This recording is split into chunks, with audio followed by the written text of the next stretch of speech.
Hey guys, Corey Poirier here. Welcome to Blue Talks, and I hope you enjoy this video.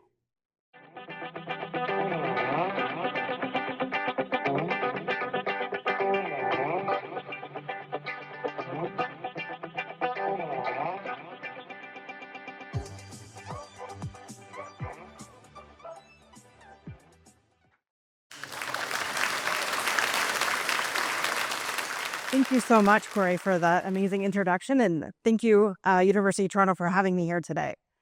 By a show of hands, let's just take a quick gut check. And by a show of hands, how many of you have actually felt very alone in a crowded room? How many of you have felt like you felt unseen, unheard, and unappreciated? I can totally identify with you. I've been there for decades. I grew up in a household where I was told if you just work harder, everything will work out. Or if you just take care of your man, that's what you got to do. Thank you, Grandma. Anyways, so I went down this road and it was messy. It was scary. And then years ago, I ended up in an abusive relationship. It was really toxic. And, I showed none of that to anybody. I just kept going. And I said to him one day, I walked in and I thought, there's no way this can continue. This isn't love. This isn't living. And that day became my freedom day. It was messy. It was scary. I had worked 2 jobs just to keep us afloat. And so it was, not anything that I recommend for anybody.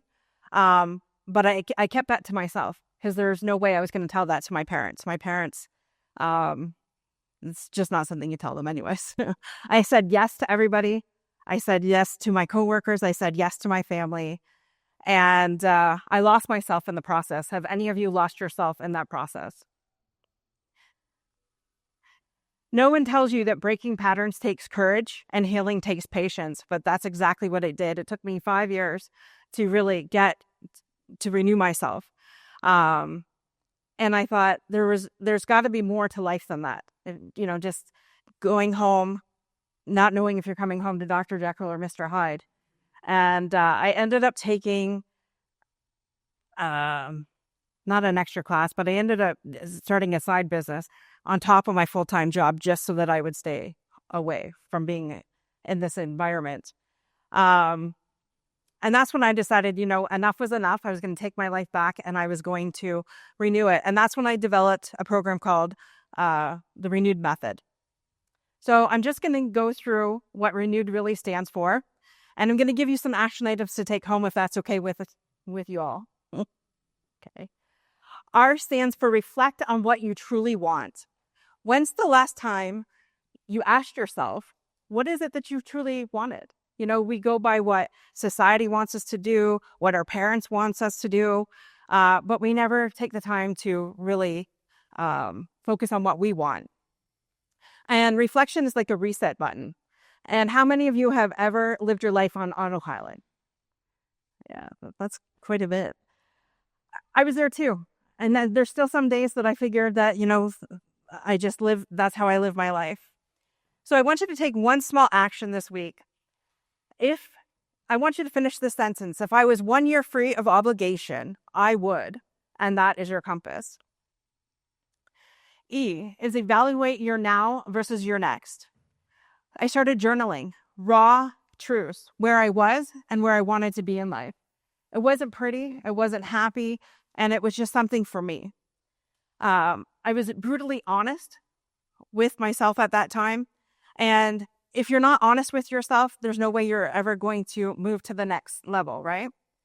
So I want you to take one small action this week and write one thing that drains you and one thing that energizes you. Double the energy and reduce the drain. N, name what is holding you back. Fear thrives in silence. And for me, it was making sure that I was a people pleaser. Everybody from my family to work. That's what I did. And I lived in that fear for decades. And I don't even know truthfully why, because it's not like my parents are amazing people, but obviously somewhere along the way, I picked that up, that I had to do that, right? Once you name what is holding you back, it loses its power, and you can't fight what you don't face. So I encourage you, name that one thing that is holding you back, whether you have to whisper it or whether you write it down. Maybe you're afraid of being seen. Whatever it is, name it and it loses its power. E, examine your beliefs. A lot of them are not ours. Mine, take care of your man, or don't become selfish, do what everybody else needs. But you have to really examine what your belief is. And beliefs are like apps running in the background. But once you change them, your life, that's where the magic happens. So ask yourself, is this belief holding you hostage? Or, if it is, then let it go. It's just as simple. I have a mentor that says, just let it go. And sometimes that's the hardest part. W is work your self-care program, or well care first. Fast forward a little bit, and I thought things were going great. I had met the love of my life.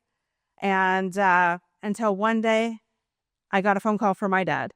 And it was one of those phone calls that you never want to get. He said, I want to tell you something, but I want you and your brother in the same room. And that was the day that I learned that my dad had cancer. So for 2.5 years, we fought that battle together.